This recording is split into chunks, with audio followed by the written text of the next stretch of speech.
গেছে, সে যখন মানে গেছে অন্য হয়ে ট্রানজিটে, সে যখন বাড়ি থেকে বাড়িছে তখনই সে মানে চিফ সেক্রেটারির উদ্দেশ্যে এসডিএম এবং ডিএমের মাধ্যমে আমরা সারা ত্রিপুরাতে আজকে 5 দফা ডিমান্ড নিয়ে কোথাও কোথাও প্রতিনিধিত্বমূলক ডেপুটেশন, কোথাও কোথাও গণ ডেপুটেশন, আমরা কয়েকতে প্রতিনিধিমূলক দেওয়ার সিদ্ধান্তটা আমরা নিচ্ছি, যে কারণে 5 দফা ডিমান্ড নিয়ে আপনাদের সঙ্গে আমরা আজকে ত্রিপুরা ক্ষেতমজুর ইউনিয়ন 5 দফা দাবিতে সারা ত্রিপুরা রাজ্যে চিফ সেক্রেটারি উদ্দেশ্যে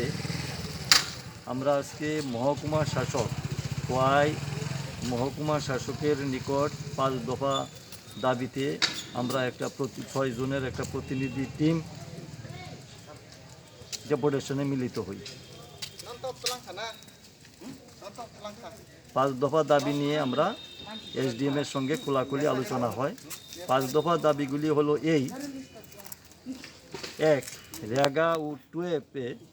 টুয়েপ কর্মসূচিতে বছরে 200 দিনের কাজ